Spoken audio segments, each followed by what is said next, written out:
Hello, hello, hello. Thank you for joining Combine Ministries. And this is our Voices of Fathers wonderful project. Starting September the 18th, 3 o'clock on Saturday. Join us. Find us on Facebook. I'm so excited for our guest today. This is my big brother, Assiam, who I haven't seen in a while. And so that's why I have a big Chester cat smile on my face. But and there are a few heroes in my life, and he's one of them. So introduce yourself, Assiam, and we'll go from there. Hello, my name is Assiam Shadi. My birth name is Derek Leland Huckabee. I'm the eldest son of Walter Lee Huckabee Sr. and Barbara Jean Huckabee. dot, dot, dot, dot. So, go ahead. I was going to say I'm the father of Karama, Ayana Butler, and Katura Ayoka Shadi. Very good. Beautiful daughters, beautiful women, beautiful queens, talented. They're creative beings, and they get a lot of from their father. So, if you ever follow them on Facebook, you'll see what I'm talking. You'll know what I'm talking about. So, one of the questions I have for you, Assiam, is what does it mean to you to be a father? What does that sound like and look like to you? That's a good question. I never really thought about it. Being a dad, being a father for me, probably is the most fulfilling, the most painful, the most joy giving, and the most important task and responsibility that I've ever had in my life. So Okay, that's a short version. that's a short version. So I Yeah. heard you say some the most painful. Can you want to elaborate on that a little bit? Are you speaking about the different challenges or being Well, I'm a just father? speaking about if you when you watch a person grow from being a seed to a real human being to a grown person, there's a lot of angst and pain for them, pain for yourself, pain for circumstances and situations. Um, yeah. So I'm speaking of many things. Relationships, not only with your children, but with their mothers and family members and community, and watching growing pains, watching them make mistakes, but watching them recover.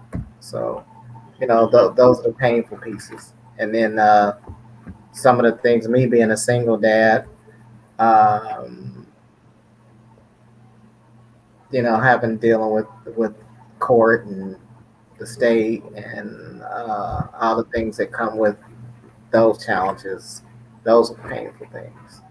Yes, So absolutely. Especially for men of color, it's very challenging. African American men and brown men, it's more. I think it's more daunting than anybody else because sometimes it's not balanced. Um, being a father of daughters and growing up with sisters and father and brothers. Um, do you think that your upbringing helped prepare you for being a father of daughters? yeah, because I had great female role models in my life, and great male role models as well. My great grandmother, Katie McClure, my mama, uh, my aunties, all of them were great examples of what great women were, what powerful women were, what creative women were. So that gave me a idea of how to mold and shape and guide my daughters. And then Mm-hmm. I was a big brother, so I had two little sisters underneath me, and I had to put my life in jeopardy on more than one occasion because of them. but I also, I had practice being the oldest. I was a caretaker, so I had to get them ready for school, do hair, fix food, fix lunch, make sure everything was good. Fight on the playground, defend them at all costs, and so that was the pattern set forth for when my daughters decided to come here. So Hmm. yeah.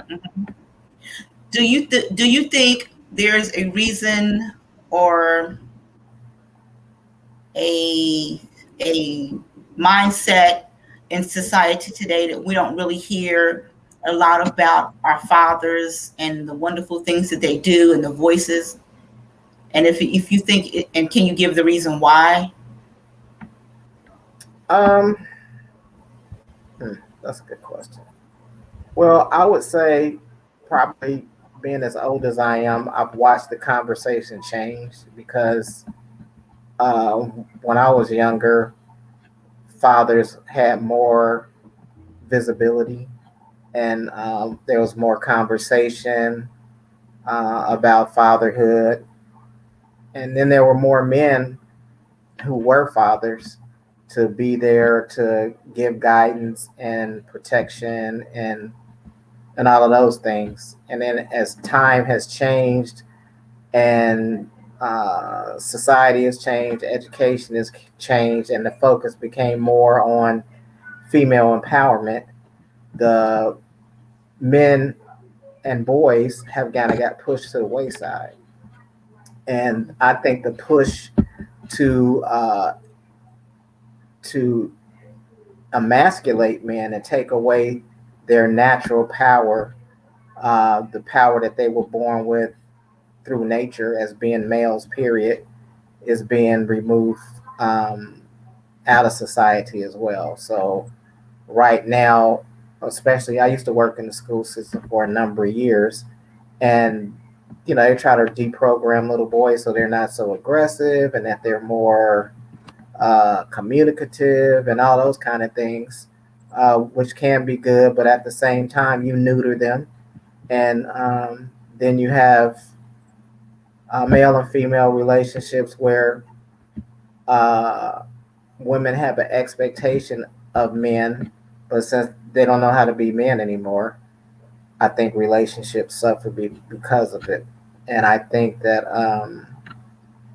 you know, female empowerment is good, but if you really look at yourselves as whole entities and individuals, spiritual and mundane, you will find that you've always had the power. It's always been there, and I don't know what you know. There's there's no balance anymore. Mm. There's no balance anymore. Yeah, I would agree with you about that. Yeah, there's no So, balance. so the men who are distributing those qualities that you spoke about, um, do you think that it's the re-emergent of that? You think we'll see that re-emergent of fathers taking their rightful place?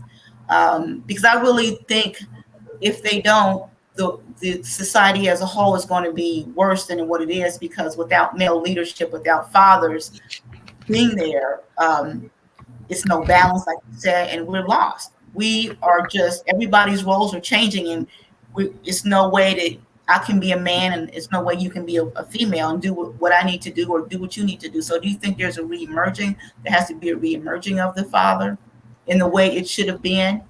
Well, I think there needs to be a reshaping of maleness in general, uh, and being a female actually, and realize that there are the first thing that we got to realize is, aside from being human beings, we're animals first and foremost.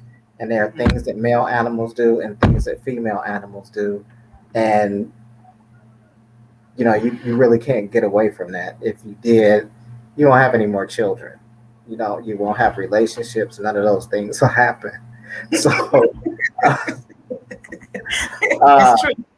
you know, so for those people who want to, who decide that they're going to father children and couple and all those things, uh, the roles can't be diminished. They can be blended and they can be complementary. But my expectation for men are that they're going to, even for myself still, is that you're going to uh, go to work every day or go to business every day, whatever it is. If you're an entrepreneur, you're going to try your best to provide for your family, and you're going to defend your family, uh, and or die. You know, you have to Mm. be willing to put your life on the line, and then the expectation is that you will have a spouse that will do the same thing. You know, That's and that's that's so that's my kind of thing in a nutshell. We're going down together. it's going down together. The ship, Yeah, the we're gonna go the up ship together or go down together. One will of the, go down well, we're gonna together. go. Yeah, so um, that's it.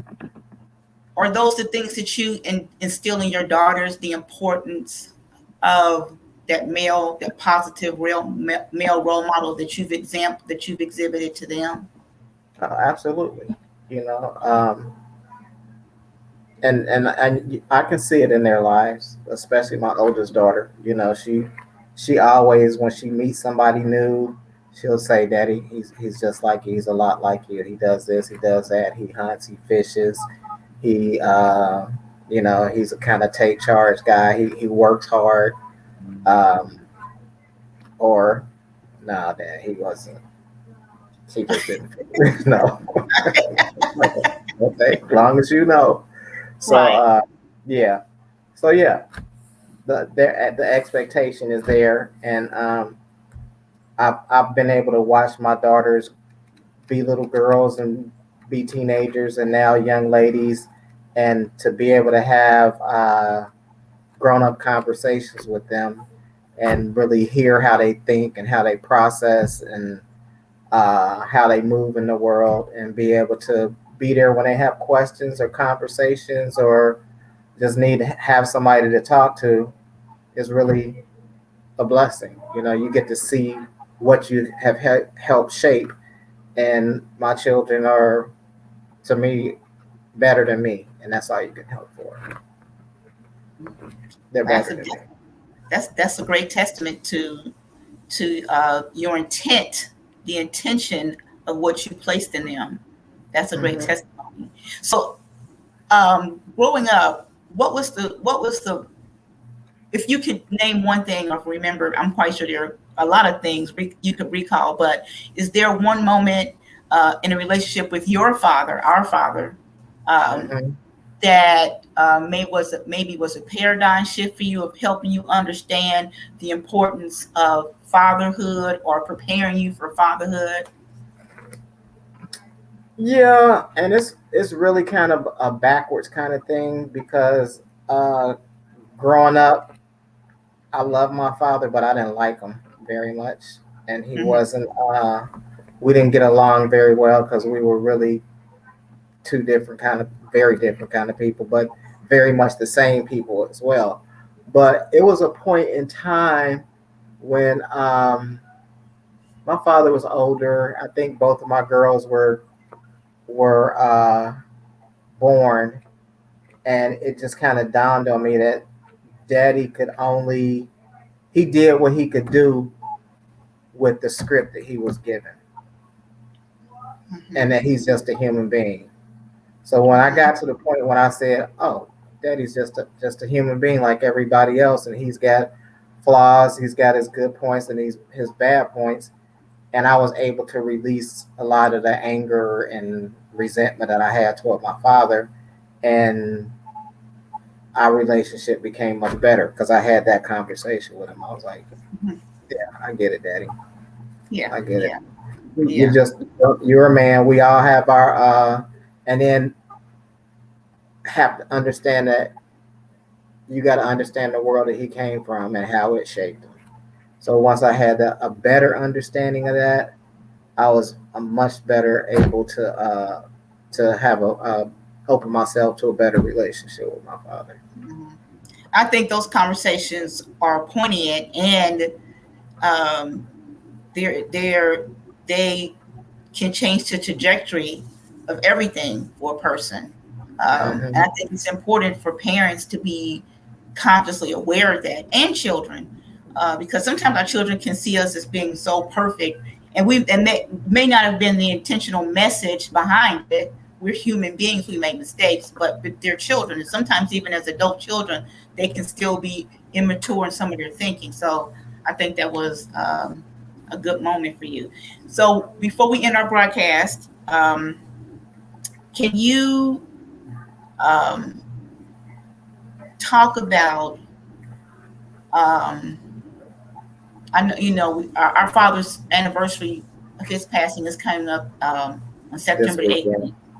Yep. and this is the weekend that we will be launching this. So, if you could leave one great moment in time or memory of our father, and before you do that, I want to say publicly that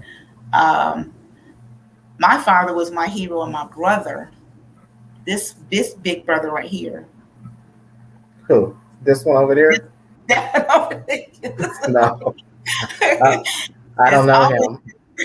he's always been my hero, and he has always stepped up and poured into us, and taught us so many wonderful and valuable lessons. Not just me, but my children and nieces and nephews and grandchildren. And so, since Dad is gone, I know it still feels like yesterday, but I see you slowly migrating to that senior place and taking your rightful birthplace, as being the head of our family, and I appreciate and love you for it. Is So that just a slick way you calling me old? You know, no. you wrapped that up pretty nice. That was pretty fun. Yeah, I got you, Allison. No, I you know, appreciate that. No, it's just at this age, you just kind of get to a point. Not only, I have, I'm a father in many different aspects because of my spiritual tradition. I'm a father. I have many people that I'm responsible for, and I'm at an age now where you're more decisive, more reflective. You have life experiences that you can share, and having the ability to see and understand people helps you become a better leader, a better father figure. I raise my girls to be individuals and to allow them to be themselves. I didn't try to force them into any particular category. And the same thing with my nieces and nephews. The most important thing you can be is a good human being, first and foremost. And then all your dreams, desires, faux pas, regrets, mistakes, you'll be better able to recover from those, and keep it moving, keep it moving and learn to move through the world with beauty and grace. That's no, I that's like the thing. You have to move through this world with beauty and grace. And those are the things I've imparted to my children, my nieces and nephews, all the students that I've taught, all the young children that we've trained in the arts and music and dance and martial arts. Those are the things you have to be moved through the world with beauty and grace. And at the end of the day, we should be able to respect you as a human being, and not just as that's what I really mean as a human being. Being a man is great, being a woman is great, but you have to be a human being. You have to be a citizen of the world, not a citizen of the block, the city, your state or country, but you have to be a world citizen, and your mind has to be open to everything in order okay. for you to have an understanding of humanity and sorry, and to have an understanding of humanity, um, so that you can be a better person. Mhm. So you can be a Mhm. better person. So, Mhm. and that Well, includes your spirituality, um, everything. You know, mhm. you put your humanity first, and everything else kind of comes in Comes after in. that. Well, thank you, Asim, for your time. This has been very enlightening. This is Kava Ministries, Voices of Our Fathers, September the 18th, 3 p.m., whatever time zone you're in, maybe Mm. 2, maybe 1. Maybe 4, but it's 3 p.m. starting, and it will go every week, every Saturday throughout the month of September and October. So please join us. Find us on YouTube at Kava Ministries, also on Facebook. Share, like, spread the word. We're excited about it. Thank you again. Peace and blessings to everyone. Okay. Thank you. You're welcome.